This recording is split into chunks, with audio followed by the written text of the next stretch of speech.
చాలా టైం అయింది. ముఖ్యంగా ఈరోజు మన తడకల్ గ్రామంలో అభివృద్ధి కార్యక్రమాలు అంటే సీసీ రోడ్డు శంకుస్థాపన కానీ అడిషనల్ రూమ్సే కానివ్వండి, మరి ఇటువంటి కార్యక్రమానికి నాతో విచ్చేసిన స్థానిక శాసనసభ్యుడు సోదరుడు సంజయ్ రెడ్డి గారికి, అదేవిధంగా డిసిసి ప్రధాన కార్యదర్శి చంద్రశేఖర్ రెడ్డి గారికి, మరి ఎంపీడీఓ గారు, ఎంఆర్ఓ గారు, డిప్టీ మధుసూదన్ రెడ్డి గారు, మరి మా చైర్మన్ షాదుల్ గారు, మరి మాజీ మండల అధ్యక్షులు నాగన్న గారు, పండ్రనాయక్ గారు, మరి కాంగ్రెస్ మండల అధ్యక్షుడు మల్లారెడ్డి గారు, మరి పెద్ద మల్లారెడ్డి గారు, డాక్టర్ అమిత్ గారు, మరి బ్రహ్మాందరెడ్డి గారు, మా సీనియర్ నాయకుడు శంకర్ గారు, చాలా సీనియర్ నాయకుడు మా మాజీ సర్పంచ్ శంకర్ నాయక్ గారు, మరి మా దిశ కమిటీ జిల్లా మెంబర్ ప్రకాష్ రాథోడ్ గారు, మరి రాకేష్ శెట్కర్ గారు, మరి మా పిఎస్సి చైర్మన్ మిత్రుడు మాతిరెడ్డి గారు, రాజు నాయక్ గారు, మరి చాలా మంది పేరు పేరున చుట్టుపక్కల గ్రామం వచ్చిన ముఖ్య నాయకులకు, మరి ఈరోజు చాలా విషయాలు మీరు మా దృష్టికి చేయడం జరిగింది. ముఖ్యంగా మండల విషయము చాలా ప్రాముఖ్యత సంతరించుకుంది మనం తడకలకు. ఎందుకంటే మేము కూడా ఎన్నోసార్లు మీరు పోరాటం చేస్తుంటే మీకు మద్దతుగా మేము వచ్చి పోరాటం చేయడం జరిగింది మీ తరఫున. తప్పకుండా,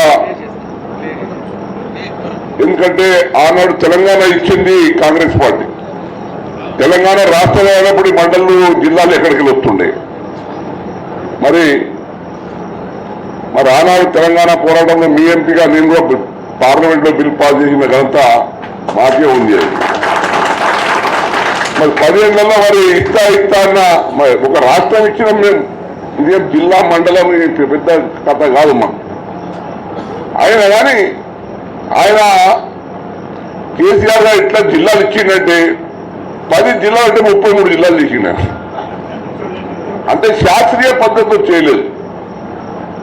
దానివల్ల మన ప్రభుత్వం అంటే కొంచెం కమిటీ వేసి పద్ధతులను చేయాలి. ఇప్పుడు మనం తడకల మీద అడుగుతున్నారు. నిజంగా 14 గ్రామ పంచాయతీ సెంటర్ పాయింట్ తడకల్ మండలానికి అన్ని అర్హతలు ఉన్నాయి మండలి కావడానికి. ఆ అర్హత ఉన్నప్పుడు మేము కూడా దానికి ఆలోచన, మేము బుద్ధిగా మీకు మద్దతు ఇచ్చలేదు. తడకలతో అన్ని అర్హతలు ఉన్నాయి. 14 గ్రామ పంచాయతీలు ఉన్నాయి, సెంటర్ ఉంది.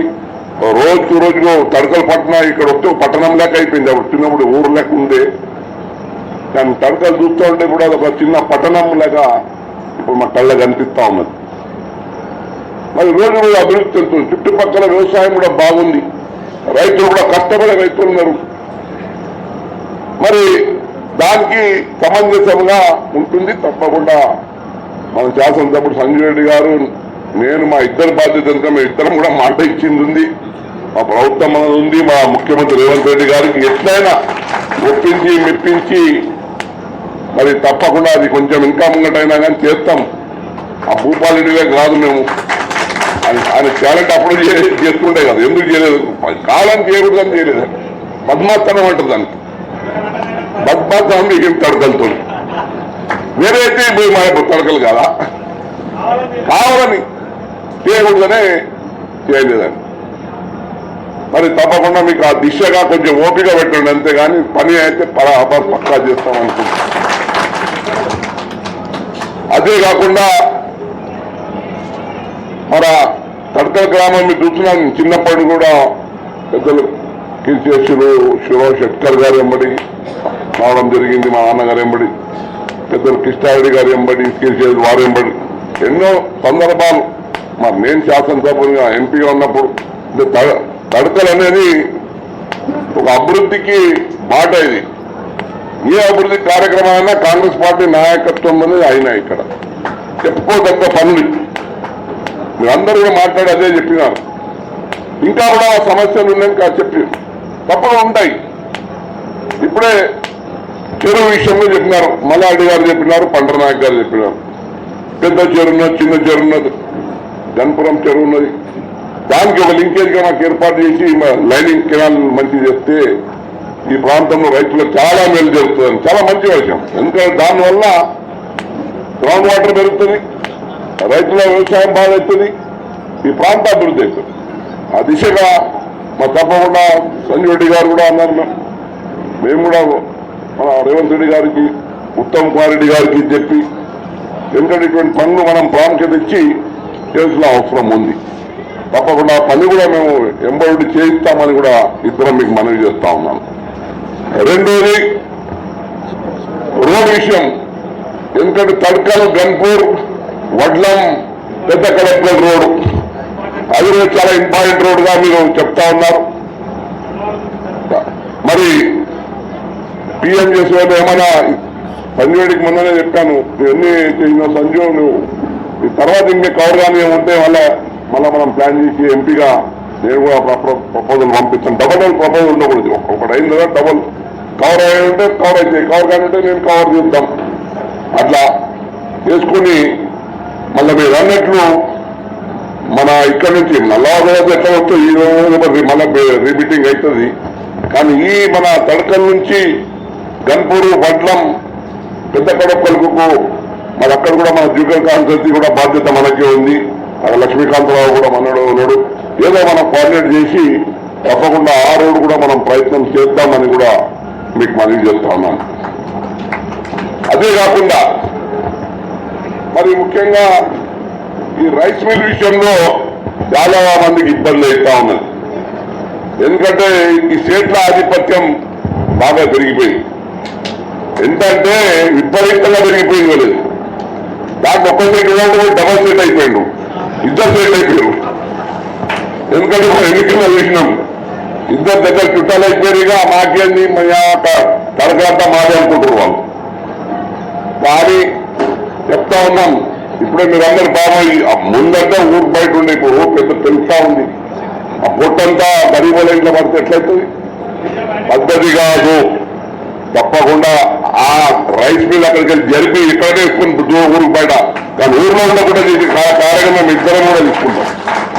ఎందుకంటే ఎంత ఇబ్బంది అవుతుంది దాంతో. ఇప్పుడు మీరు అంటారు అన్ని బాబు చుట్టుపక్కల ఎన్ని వందల ఎన్నో రైతులు ప్రజలకు ఇబ్బంది అవుతున్నప్పుడు ప్రభుత్వానికి దృష్టికి తీసుకెళ్ళాలి, కలెక్టర్ దృష్టికి తీసుకెళ్ళి వచ్చి సర్వే చేయించి ఎన్ని నెలలుగా పడుతున్నాయి గురించి చేద్దాం. దాని విషయంలో ఆయనకి వేసుకోమని ఇంకొక కిలోమీటర్ వేసుకోమని దూరంగా ఎవరు ఉన్నప్పుడు ఎందుకు మనం ఆ విషయంలో తప్పకుండా మేము నిర్ధారణగా ఎంబడి చర్య తీసుకుంటాం.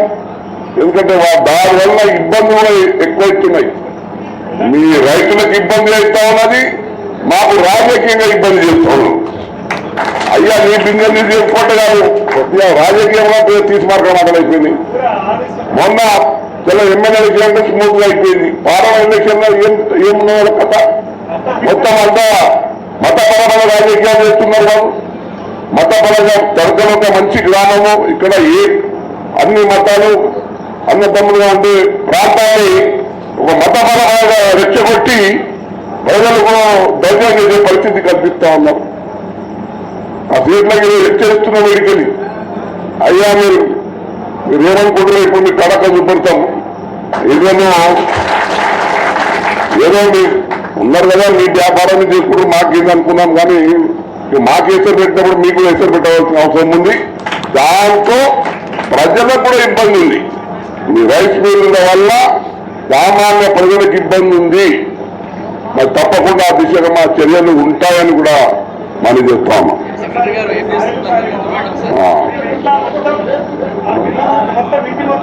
అదే అదే అదే కాకుండా ముఖ్యంగా ఇది ఇప్పుడే మా సంజయుడి కూడా చెప్పాడు పిహెచ్సి సెంటర్ ఇక్కడ చేయాలని. తప్పకుండా దామోదర్ గారితో ఆయన కూడా మాట్లాడతా, నేను కూడా మాట్లాడతా. తడకలకు పిహెచ్సి సెంటర్ అవసరం. తప్పకుండా ఆయనకు ఒప్పించి మాకు పూర్తి విశ్వాసం ఉంది, 100% విశ్వాసం ఉంది. ఒక పిహెచ్సి సెంటర్ కూడా మనం తడకలకు ఏర్పాటు చేసుకుందాం. త్వరలోనే ఆయన పిలిపెట్టి ఒక ఫౌండేషన్ కూడా ఇప్పిద్దామని కూడా మీకు పనులు చేస్తున్నాం.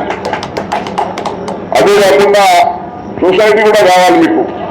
ఇప్పుడు కంటి మొత్తం మండలానికి ఒకటే సొసైటీ అయింది. తప్పకుండా అది కూడా పెద్ద విషయం కాదు. మా మిత్రులు కూడా మరి అక్కడ సంబంధించి ఆ మంత్రికి మాట్లాడి మరి తడకలకు సపరేట్ సొసైటీగా ఏర్పాటు చేస్తే మరి ఇక్కడ రైతులకు ఇబ్బంది లేకుండా ఉండే కార్యక్రమాలు కూడా మీకు ఉంటుంది. మరి ఇవన్నీ ముఖ్యమైన ఇవే కదా, ఇంకేమున్నా బస్సు విషయంలో చెప్పినారు. ఆ బస్సు మన బాస్మరా బస్సులు ముందు యథావిధి ఎక్కడ నడుస్తుండేను. తడకల నుంచి తడకల్ నైట్ అంటుంటుండే కదా, ముందు తడకల్ నైట్ అంటుంటుండేది. తడకల్ లేకపోతే మనం కంటి నైట్ అంటుంటుండే. మాట్లాడి తప్పకుండా అది కూడా చేయిస్తాం. మైనార్టీ షాదీఖానా కూడా ఇన్కంప్లీట్ ఉంది అంటున్నారు. తప్పకుండా ఇన్కంప్లీట్ ఉంటే మీకు ఎంత కావాలో చెప్పండి. తప్పకుండా నా ఎంపీ లెటర్ నుంచి కూడా నేను ఇస్తాను. దాంట్లో షాదీఖానాకు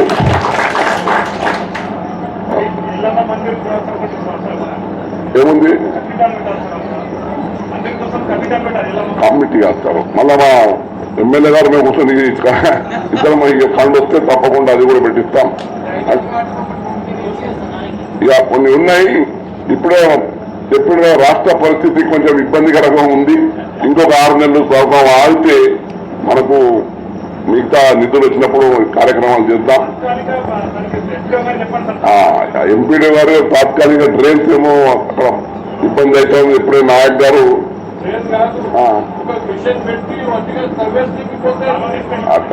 కొంచెం సెక్రటరీ చెప్పి అదేమన్నా చూడండి, కొంచెం వాళ్ళకి ఇబ్బంది లేకుండా నల్లవాకు రోడ్. ఇవన్నీ సమస్యలు తప్పకుండా మీరు ఏవైతే చెప్పినారో దశల వారీగా త్వరలోనే మన కార్యక్రమాలు చేస్తామని కూడా మీకు మళ్ళీ చేసుకుంటూ, మన కాంగ్రెస్ పార్టీ మీరు అన్నట్టు రుణమాఫీ ఉంది. రుణమాఫీ మొత్తం ఇంకా కాలేదు. ఇంకా కూడా 13,000 కోట్ల రూపాయలు 18,000 కోట్ల రూపాయలు రైతులకు ఇచ్చినాం. ఇంకా 13,000 కోట్ల రూపాయలు రైతులకు ఇవ్వబోతా ఉన్నాం. అంటే మీరు ఎవరికి అయితే 2 లక్షల రుణమాఫీలకు రాలేదు వాళ్ళు తప్పకుండా వస్తుంది. మీ సంబంధిత అధికారులకు మీరు రానోళ్ళు ఎవరున్నా వాళ్ళ దృష్టికి పోయి మీ సమస్య నిలబెడితే వాళ్ళకి నోట్ చేసుకుంటున్నారు, బ్యాంకర్స్ నోట్ చేసుకుంటున్నారు, వ్యవసాయ అధికారులు నోట్ చేసుకుంటున్నారు. ఏదో వస్తలేదు వస్తలేదు మాట కాదు. తప్పకుండా అందరికీ రైతు రుణమాఫీ మనకు కాబోతా ఉందని కూడా మీకు మనం చెప్తా ఉన్నాం. దాంతోపాటు మీరు చూసిన 200 యూనిట్కి ఉచిత కరెంట్ ఇస్తున్నాం, 500కి సిలిండర్ గ్యాస్ ఇస్తున్నాం, రాజీవ్ ఆరోగ్యశ్రీ 10 లక్షలకి ఇవ్వబోతున్నాం. ఇంకా ఇప్పుడు దసరా నుంచి 3.5 ఇండ్లు ఎస్సీ ఎస్టీలకు 6 లక్షలు, బీసీకి 5 లక్షలు చొప్పున మనకి ఇల్లు ఇచ్చే కార్యక్రమం కూడా మనం మొదలు కాబోతున్నది. 10 ఏళ్ళకు ఇళ్ళని ఇచ్చినా టీఆర్ఎస్ ఒక్క ఇల్లు లేదు ఊర్లో దాకా. ఊళ్ళో లేదు, తాండలేదు, వీడలేదు. మరి అది కూడా మన కార్యక్రమం పెద్ద ఎత్తున రాబోతా ఉంది. మరి ఇవన్నీ కూడా కాంగ్రెస్ మాట చెప్పిందో మాట ఒకటి నిలబెట్టుకుంటూ వస్తూ ఉంది. మరి తప్పకుండా మిగతా అన్ని విషయాల్లో కూడా మన నారాయణఖేడ్ నియోజకవర్గంలో మన నారాయణఖేడ్ ఏ విధంగా అభివృద్ధి చెందుతా ఉందో అక్కడ కంటి కూడా అభివృద్ధి చెందుతుంది, ఇక్కడ తడకలు కూడా అభివృద్ధి చెందుతున్నది. ఈ రెండు కూడా పట్టణాల్లోకి తయారైనాయి ఇప్పుడు. మరి ఈ రెండు కంటి తడకలుగా మరి అన్ని విధాలుగా అభివృద్ధిలో మా కాంగ్రెస్ పార్టీ తరఫున మా పెద్ద ముఖ్యమంత్రి రేవంత్ రెడ్డి గారి ఆధ్వర్యంలో వారి సహకారంతో అక్కడ సంజయ్ రెడ్డి గారి శాసనసభ్యులుగా ఎంపీగా మరి మా ఇద్దరు సహకారము మీ తడకల్ గ్రామాభివృద్ధి విషయంలో ఉంటుందని చెప్తూ ఇప్పుడు సమయం చాలా అతీతమైంది. ఇక అందరూ అనుకుంటాను మేము 3:30-4 గంటలకు వచ్చే ఉంటే అక్కడ వేరే కార్యక్రమం వల్ల లేట్కి వచ్చినాం. దయచేసి మీరు ఇంతసేపు ఉండి ఉత్సాహంతో పాల్గొని మమ్మల్ని ఉత్సాహపరుచుకుంటూ మీ సమస్యలు చెప్పినందుకు ప్రత్యేకంగా మీకు అందరికీ ధన్యవాదాలు. జై హింద్.